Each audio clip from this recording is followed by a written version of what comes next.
Très heureux de vous retrouver pour ce nouveau journal et au sommaire, nous parlerons des rencontres de ce samedi 21 avec notamment le groupe F, Argentine-Iran et Nigeria-Bosnie et le groupe G avec un certain Allemagne-Ghana.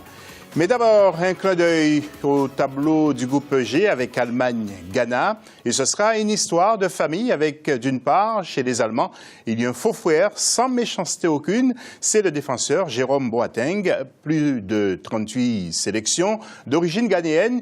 Et au Ghana, Kevin Prince Boateng, que pense justement Éric Fabre, président des Black Stars en Europe, de cette rencontre. Nous écoutons Éric Fabre. Le Ghana, c'est mon équipe. L'équipe nationale du Ghana s'appelle le Black Star. Black Star, on s'entend bien. Et je souhaite vraiment que le Ghana également puisse en sortir. Mais c'est un match dans un match. Il y a les deux frères Boateng, l'un qui est en Allemagne, l'autre qui a pris la nationalité de son pays d'origine de son père. C'est attrayant de le voir. Ça s'est déjà produit par le passé. Mais sincèrement, un match nul m'arrangerait. Je ne veux pas que ces deux équipes, ces deux pays, que les deux frères surtout, dans le match, qu'il y a un vainqueur et un vaincu. Je souhaite vraiment que le Ghana puisse en sortir parce que c'est l'espoir du continent africain. On n'a pas eu l'occasion de parler de la Côte d'Ivoire, qui est également un grand pays. Mais si le Ghana fait un match nul contre l'Allemagne, ce sera déjà une victoire.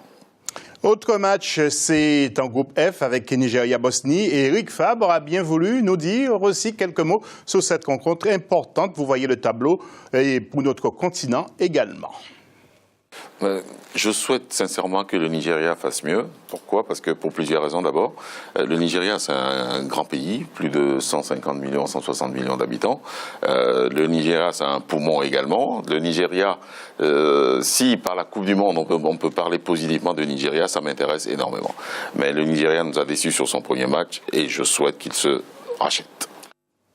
Argentine, Iran, en groupe F aussi, avec les Iraniens justement, qui ont tenu tête aux Nigérians lors du premier match 0-0. L'Iran peut être la surprise de ce mondial. Qu'en pense notre éditorialiste, Mohamed Traoré?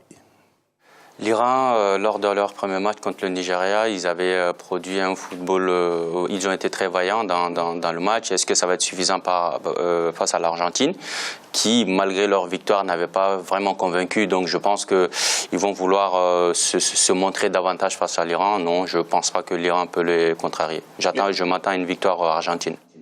Enfin, pour clore ce journal, l'histoire de l'Afrique et la Coupe du Monde, nous repartons en Égypte pour une autre époque. Revisez les grands matchs du football africain en Coupe du Monde avec le groupe Attijari Wafa Bank.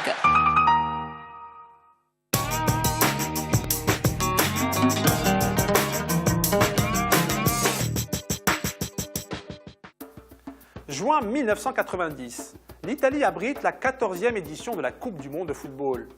L'Afrique est représentée par deux grandes nations du continent, l'Égypte et le Cameroun. Ironie de l'histoire, les Égyptiens reviennent en terre italienne 56 ans après leur première participation au mondial. Tout à fait, Hakim. Une juste récompense pour les Égyptiens qui éliminent coup sur coup le Libéria, le Malawi, le Kenya, puis l'Algérie à l'occasion d'une rencontre houleuse.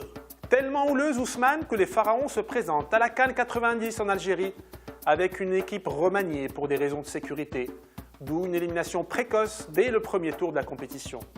Pourtant, Hakim, les Pharaons font forte impression lors de leurs matchs amicaux et prennent le meilleur sur la Tchécoslovaquie, mais aussi et surtout sur l'Écosse, 3-1. Un bien bel exploit. L'entraîneur égyptien, le légendaire Mahmoud Al-Jouhari, s'appuie sur les deux clubs Kairat, Al-Ahli et Zamalek et fait appel à deux joueurs professionnels, Majdi Abdelghani de Beiramar et Majdi Tolba de Salonique. Oui, mais attention Hakim, les Pharaons ne sont pas gâtés par le tirage au sort et doivent se frotter aux Pays-Bas, à l'Irlande et à l'Angleterre. Rien que ça. Dur programme en perspective pour les Égyptiens, qui défient dans un premier temps les Néerlandais à Palerme. Ah, Palerme, la douce Sicile. Théâtre en 61 d'une rencontre qualificative pour la Coupe du Monde 62 entre le Maroc et la Tunisie. La rencontre face aux Pays-Bas est également une histoire de famille. Les frères Brahim et Hussam Hassan affrontent en effet Erwin et Ronald Koeman, deux pièces maîtresses du champion d'Europe en titre. Mais tu oublies Hakim, le trio magique de l'AC Milan, Rijkaard, Gullit, Van Basten, supposés dynamiter la défense égyptienne. Et pourtant... Les Pharaons font mieux que se défendre et harcèlent la défense adverse. Mais contre toute attente, Wim Kieft ouvre le score. Piqués au vif, les Égyptiens se rebiffent et égalisent sur un pénalty litigieux sifflé en faveur de Hossam Hassan, sur faute de Kouman. Les Pharaons réalisent ainsi un authentique exploit en accrochant l'ogre batave. Dans la foulée, ils font match nul avec l'Irlande avant de succomber face à l'Angleterre par la plus petite des marges. Quel dommage, car les coéquipiers de l'élégant Hani Ramzi avaient toutes les armes pour se qualifier au second tour. Absolument Ousmane, les Pharaons ont raté le coche, mais l'Afrique se rattrape. Et de quelle manière? Avec la brillante exhibition des Lions indomptables du Cameroun. Salut, Salut.